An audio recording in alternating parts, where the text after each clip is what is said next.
Olá, essa semana, no programa Meio Ambiente com Renata Franco, eu vou conversar com a Regiane Sturilho.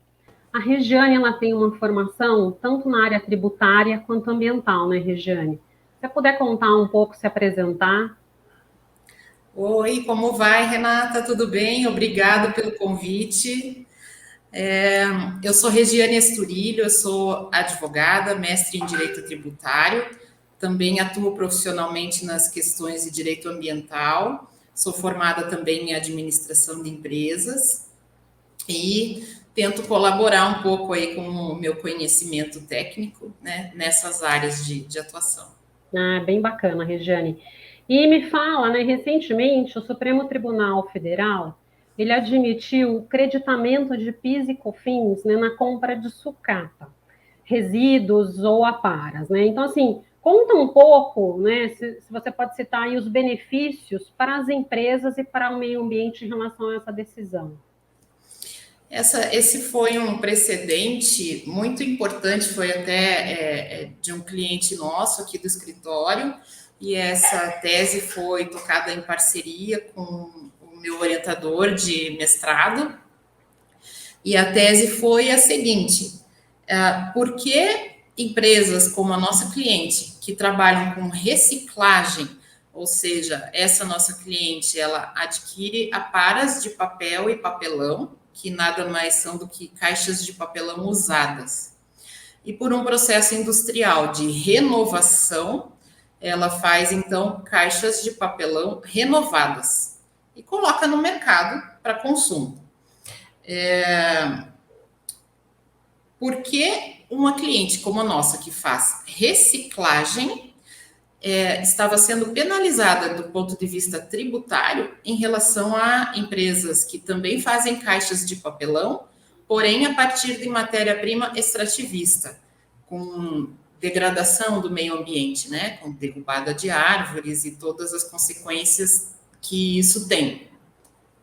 Então, a partir da análise da Constituição Federal e a diferenciação de tratamento tributário entre as empresas que protegem mais o meio ambiente em relação às que degradam e o tratamento tributário menos favorecido para aquelas que têm um comportamento ambiental mais desejável e mais conforme à Constituição, foi delineada essa ação judicial que resultou somente no Supremo Tribunal Federal com decisão favorável. Primeira instância, segunda instância, o pedido foi negado, e no Supremo Tribunal Federal, nesta análise, eles fizeram a contemplação, então, do direito tributário e do direito ambiental, e Olha que concederam esses bacana. créditos. É. E isso daí se aplica, porque essa decisão me parece que foi para uma empresa do setor de celulose, né? Se aplica só para o setor de celulose ou para qualquer atividade industrial? Não é qualquer atividade também, é para atividades de renovação. O que é isso? No caso dessa nossa cliente, ela compra aparas de papel e papelão, que são caixas de papelão usadas, e renova, fazendo caixas de papelão renovadas. Outros setores também foram beneficiados por essa decisão. Quais são eles? Até vou fazer a leitura aqui. Empresas que compram aparas de papel e papelão, plástico, vidro, ferro, aço, cobre, níquel, chumbo, zinco e estanho. Todas as empresas, então, que fazem processo industrial por renovação e utilizam como matéria-prima esses desperdícios destes materiais, poderão, então, se creditar do PIS e COFINS sobre essas aquisições, que antes eram proibidas pelo artigo 47 da Lei 11.196 de 2005. Ah, perfeito. E, Rejane, é renovação, né? Não é a reciclagem do material. Na verdade, dá para se ter em consideração que esses termos são sinônimos, Tá. renovação ou reciclagem. É que, para fins da legislação, existem 5 maneiras diferentes de industrializar produtos. Então, pode haver um processo de industrialização por transformação. Então, você pega matérias-primas de diversas naturezas e cria um outro produto. É o que acontece com a pasta de celulose, que vai passar por um processo químico, e você tem matérias-primas e materiais intermediários que vão gerar o papel ou o papelão. Entra uma pasta, a celulose, essa matéria-prima, e sai algo diferente. É diverso do caso da renovação, em que entra uma caixa usada, passa também por um processo químico industrial, mas sai também uma caixa de papelão, só que renovada. Ah, perfeito. Porque é uma discussão que a gente tem bastante, né? O incentivar a utilização de produtos reciclados, né? De alguma forma reutilizados. Mas muitas vezes quando a gente vai comprar, às vezes até o papel, né? O papel virgem é um valor, às vezes o reciclado, ele às vezes custa mais caro até do que o próprio papel virgem. E isso com vários outros produtos. E você acaba não tendo o incentivo da população no consumo, porque ele acaba custando mais caro. Então, aí, com essa decisão, né, com essa questão aí da acreditação do PIS e COFINS, talvez a gente tenha uma redução desse tipo de material para o consumidor final, né, incentivando mais aí a utilização de produtos recicláveis, reutilizáveis, né? Não sei, pelo menos imagino eu. Deveria acontecer. Isso foi objeto de estudo também e é um pouco da frustração de todos os tributaristas. Quando a gente vê possibilidades de o governo reduzir tributo, nem sempre essa redução chegará ao consumidor final. A certeza que você tem de uma redução tributária é perda de arrecadação, mas é a lei do mercado que vai dizer se essa redução tributária vai chegar ao bolso do consumidor final ou não. Vai ser a velha lei da oferta e da procura e da competitividade. É uma pena, né? Porque deveria existir incentivos fiscais, principalmente para a questão ambiental, né? Mas né, não tem muito o que fazer. A gente fica aí na expectativa de que governos acabem, né, fomentando essa questão, principalmente aí na prática tributária. Agora, falando um pouquinho mais, né, a gente estava falando do PIS e COFINS, outros tributos, né? Existem algum outro tipo de incentivo fiscal para a questão ambiental, como o IPTU-Verde, né? Algum outro benefício? Você pode falar um pouquinho do que existe, né? De como funciona? Bem, o que existe é a máxima, né, no direito, o máximo que nós temos aqui são princípios, né, por exemplo, do poluidor pagador, né, em que se penaliza aquela atividade ou aquele agente econômico, né, industrial, normalmente, que causa danos ao meio ambiente, né, e o princípio do protetor recebedor, né? Então, quanto mais aquele agente econômico, aquela indústria, aquela empresa proteger o meio ambiente, mais ele deve receber esse reconhecimento e incentivos fiscais dos governos, tanto federal quanto estadual ou municipal.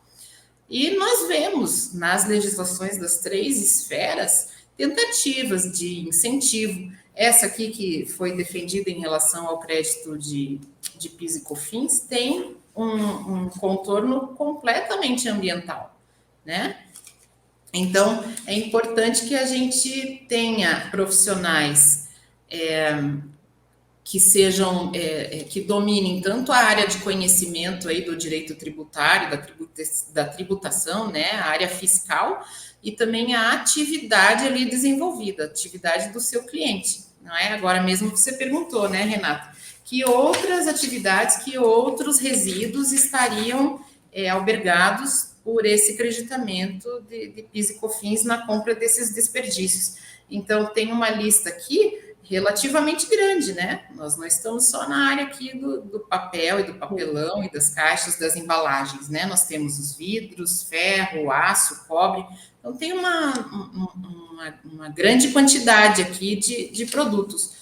É importante a especialização, tanto na área tributária e fiscal, quanto na atividade em si, para você buscar se a sua atividade se enquadra, então, naquela lei federal, estadual ou municipal que tenha benefícios. Seria interessante que toda empresa pudesse ter um profissional que se dedicasse ao estudo da legislação relativa ao seu objeto social.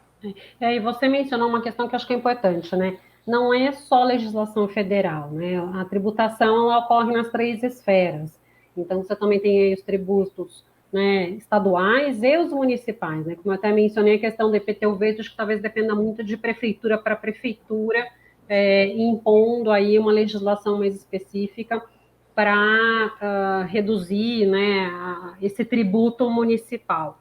Então, eu acho que talvez seja um esforço aí comum das 3 esferas, né? Não é só um tipo de tributo. E aqui no Paraná a gente teve o chamado ICMS ecológico tempos atrás. Um dos municípios aqui que eu me lembro que eu já tive acesso a essa legislação de benefício, ela diminuía o IPTU se você mantiver na sua propriedade uma determinada árvore de uma determinada espécie, né, que já tenha X anos, então aí você reduz o seu IPTU com a prova de que aquela árvore ainda está lá.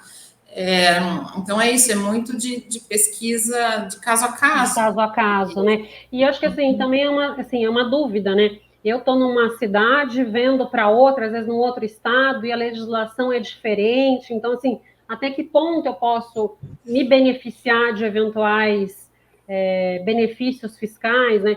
Tem até uma discussão é uma taxa, né? A taxa de cadastro técnico federal, que ela é do IBAMA, né, federal, mas daí por convênio se passou para o Estado a responsabilidade, que por sua vez também por convênio passou para os municípios, e às vezes as empresas também ficam assim, eu pago para quem, né? Então fica um pouco, às vezes, direito tributário no Brasil é muito complexo, né? Não é uma questão simples. E essa complexidade, infelizmente, eu acho que faz com que no dia a dia as empresas tenham dificuldade até de saber qual é a minha obrigação, o que eu posso me beneficiar disso. Então, né, Regiane, acho que você que tem mais experiência nessa área, eu sei que, pelo menos o que a gente escuta, né, é isso, esse custo Brasil colocado por essa legislação que é extremamente complexa. Na medida em que você tem uma federação com 3 esferas de governo e as 3 esferas precisam ter dinheiro, né, precisam de recursos, elas competem entre si por esses recursos, não tem jeito, né? Então aí é que começa essa colcha de retalhos e uma distribuição também, uma repartição de receitas tributárias, que alguns tributos da União aí tem repasse para os estados, mas aí os estados têm dívida com a União, aí faz empréstimo daqui, faz empréstimo de lá. A nossa reforma tributária não tem como sair, só se houver uma reforma de Estado mesmo, É de verdade. governo. E por enquanto resta aos contribuintes, digo e repito, né, na medida do possível, investir na profissionalização, na contratação de escritórios profissionais capacitados. O nosso escritório aqui é especialista, né, na área de tributação empresarial. E aí a ideia é que se pensem, né, se busquem os incentivos para o seu setor, para o seu ramo de negócio, para o seu objeto social. É um estudo isolado ali, realmente. Esses de prateleira, às vezes, não vão Não contemplar todos os funciona. benefícios que você tem. Não, com certeza. E, Regiane, sim, no seu ponto de vista, né, quais as maiores dificuldades do Brasil em relação à proteção ambiental? Você vê a questão tributária como uma das vertentes aí para a proteção ambiental? Eu vejo possibilidade, sim, da tributação auxiliar na proteção do meio ambiente. Esse precedente aqui, né, para o nosso cliente, é um caso. A defesa teve por fundamento a proteção ao meio ambiente, porque dá tratamento tributário mais gravoso para uma atividade industrial que está sendo feita de modo a proteger o meio ambiente. A própria Constituição Federal, ela, desde a sua promulgação, concede ao legislador mecanismos que são chamados de mecanismos extrafiscais, ou a função extrafiscal do tributo. A função principal de um tributo é arrecadar dinheiro para o governo, federal, estadual, municipal. Mas ele também tem funções ditas secundárias e que hoje estão se tornando, na verdade, as primordiais, não é? Então, as funções extrafiscais, proteger o mercado interno, conceder incentivos ou isenções, como aconteceu aí no caso também da pandemia, né? Diminuir impostos sobre determinados produtos. Em momentos em que há um ataque de nações estrangeiras a determinados produtos, a gente eleva o imposto de importação, o próprio IPI na importação para proteger a indústria nacional. Então, a tributação, sim, é uma fonte possível para proteger o meio ambiente. Apenas que eu acho que o discurso tem sido levado para cobrar só a União Federal em relação a isso. E a fiscalização pela população, para que tenhamos medidas efetivas, eu acho que ela é melhor feita e ela é mais eficaz no nível do município. Quando a prefeitura começa com os impostos municipais e com políticas públicas voltadas a isso, eu penso que o resultado é melhor. Para te dar um exemplo, aqui em Curitiba, Renata, quando eu era criança, tivemos um prefeito que foi o Jaime Lerner. Ele era um urbanista, arquiteto urbanista, e ele criou lá Família Folhas, Separe Seu Lixo. Então, há mais de 30 anos já se fazia uma divulgação e um incentivo, até na taxa de coleta de lixo, sobre essa separação, sobre a importância de não se jogar lixo na rua, preservar com isso as galerias pluviais, os mananciais, enfim. E nós percebemos que existe uma cultura, né? Curitiba já foi conhecida, já foi melhor nisso, mas já foi conhecida como uma capital mais limpa, né, do país, em que se fazia essa separação. Então, na medida em que, a partir do município, e a população também consegue fiscalizar com maior eficácia isso, talvez fosse um caso, né? Uma tentativa de potencializar os instrumentos legislativos e tributários do município, dos estados, sem deixar de lado o governo federal. Mas a gente não vai ter um salvador em nível federal que vai resolver a questão ambiental. Todos os problemas, não, concordo com você. Acho que você abordou aí um ponto super importante, né? E a gente observa isso, né? A maioria dos problemas, das questões, se reporta ao governo federal como sendo responsável por tudo. E não é, né? A gente tem aí uma repartição de poderes. E muitas vezes, em muitas questões até, o município e o Estado têm, de fato, o poder de resolver, e não o governo federal, porque senão o governo federal estaria entrando em competências que não é a dele, né? E a questão do meio ambiente, na verdade, é uma competência comum, né, que cabe a todos os entes. Tem ali algumas diferenças entre União, Estado e município, mas compete a todos, né?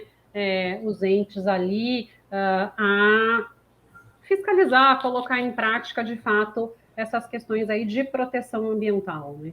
Realmente, aí o Brasil é um país de dimensões continentais, né? E a gente sabe, apesar de vultosos recursos que se tem, né? A gente sabe que não chega na ponta. Então, talvez, né, fosse o caso de tentar valorizar mais a administração municipal, estadual e cobrar um pouco mais delas também, uma atuação, né, uma militância nesse sentido, projetos legislativos mesmo, que levassem em conta, né, toda essa agenda ESG, todo o comprometimento mundial, né, que se tem buscado, e começar realmente assim, como se fosse de dentro para fora, do pequeno para o macro. Começar a gente fazendo a nossa lição de casa, né, e cobrar, de fato, aí uma efetividade maior nessa proteção e políticas públicas, né? Concordo com você. E na atividade empresarial individual, cada um pode também, né? Buscando aí profissionais com conhecimento na área, buscar, olha, o que eu também poderia, de repente, né, fazer como essa empresa papeleira que buscou e lutou até o fim, né? Teve um profissional que acreditou nessa tese foi até o STF, e lá foi vencedor, quer dizer, né? Não dá para deixar de lutar, mas tem que começar. Exatamente.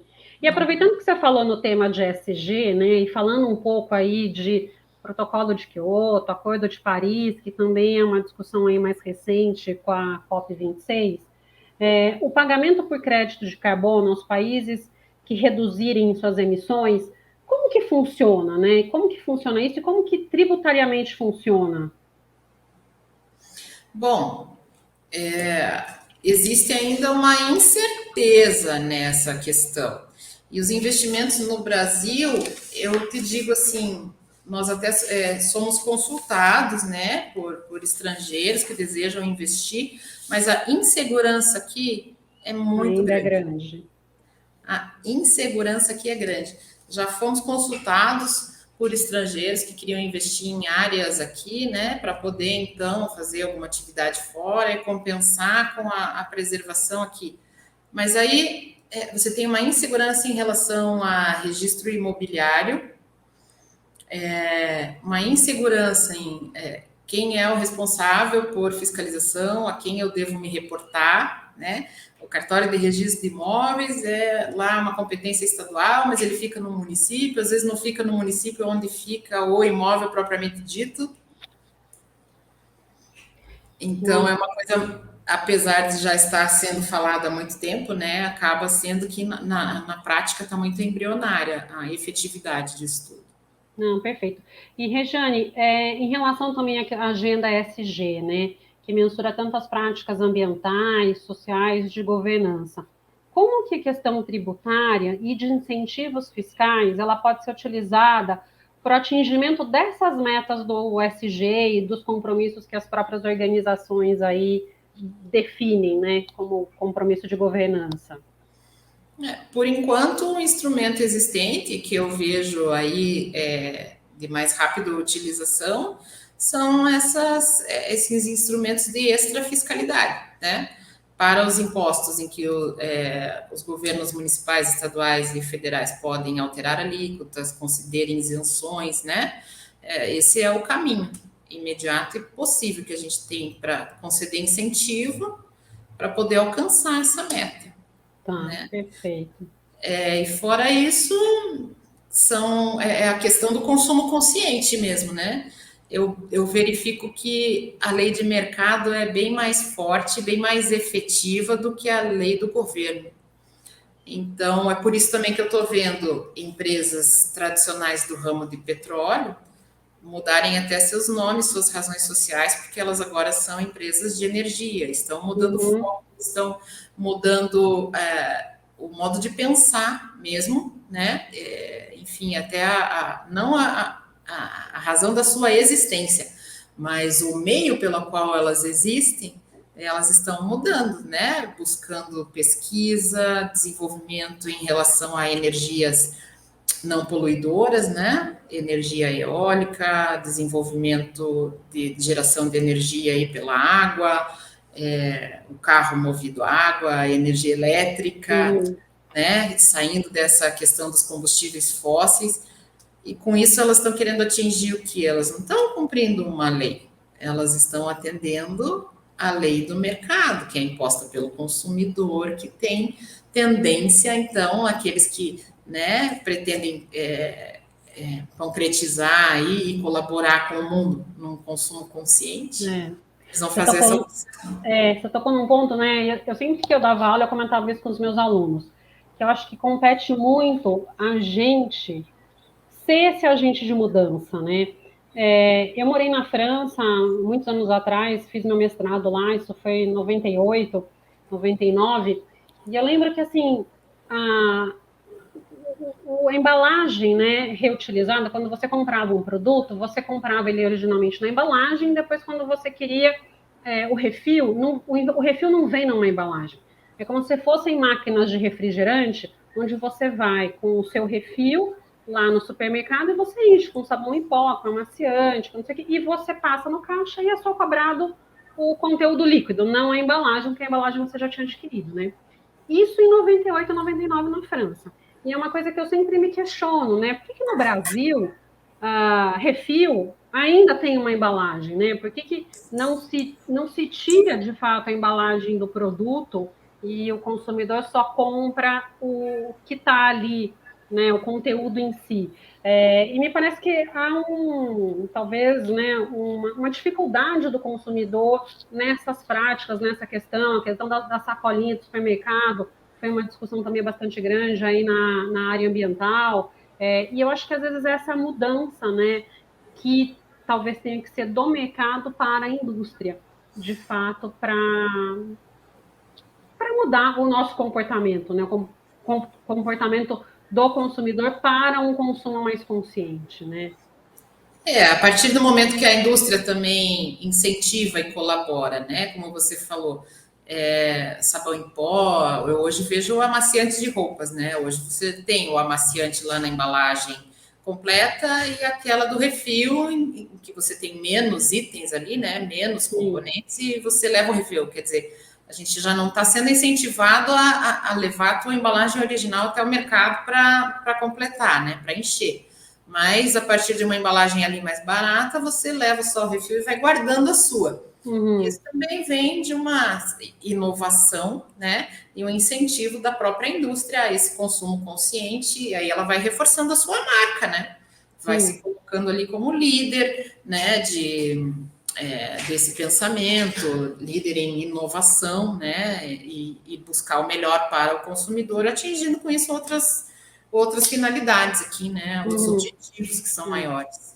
É que eu acho que a gente precisava dar um passo ainda à frente, né? Eu acho que tem ali uma questão do consumidor se adaptar a isso, mas eu acho que o refil, é uma embalagem, né, mais simples, talvez de um material mais simples, até em relação à sua decomposição para o meio ambiente, mas não deixa de ser uma embalagem, né? Não deixa de ser um resíduo que vai para o lixo aí, que precisa de uma destinação adequada, né?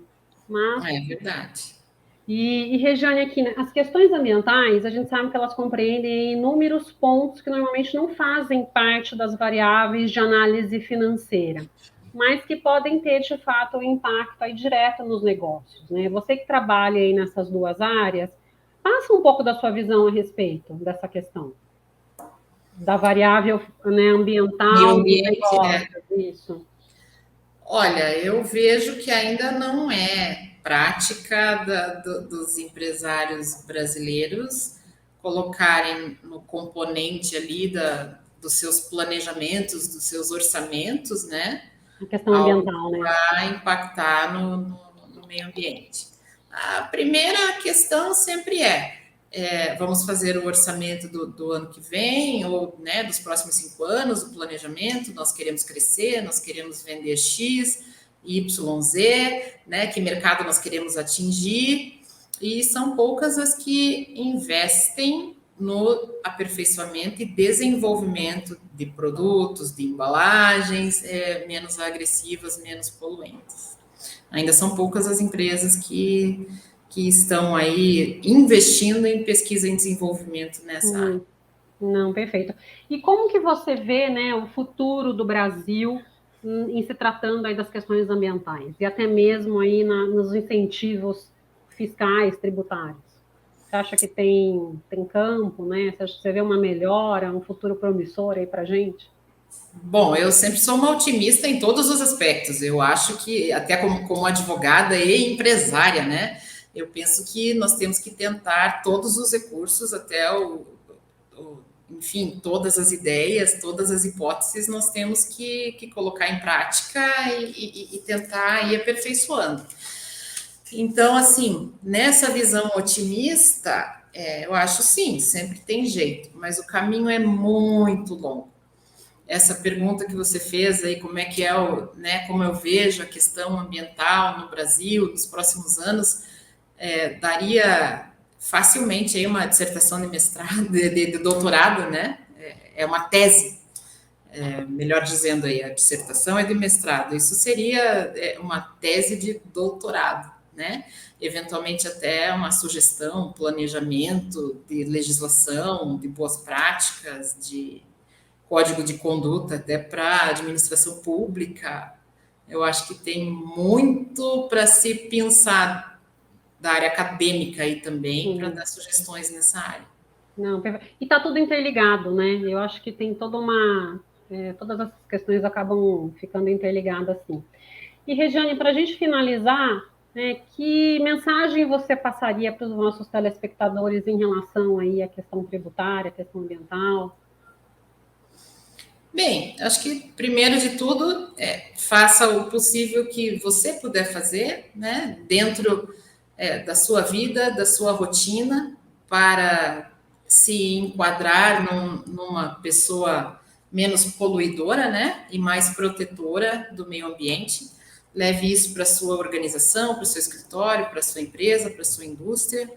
E enquanto indústria ou contribuinte, né, pagante de tributos, verifique, contrate consultorias especializadas, profissionais especializados para que analisem tanto a legislação fiscal quanto os detalhes do seu empreendimento, do seu negócio, para que com isso você possa contribuir, né? Tanto com o seu empreendimento, com a sua empresa, com aumento de lucros e proteção ao meio ambiente. Se isso conseguir ser unificado, seria o melhor dos mundos. Perfeito. Regiane, muito obrigada. Eu agradeço pela sua participação hoje no nosso programa. Eu é que agradeço imensamente o convite e fico à disposição, né, sempre que eu puder contribuir. É um prazer. Tá ótimo. Hoje, então, eu conversei no Meio Ambiente com Renata Franco, com a Regiane Sturilho, falando sobre as questões tributárias e ambientais.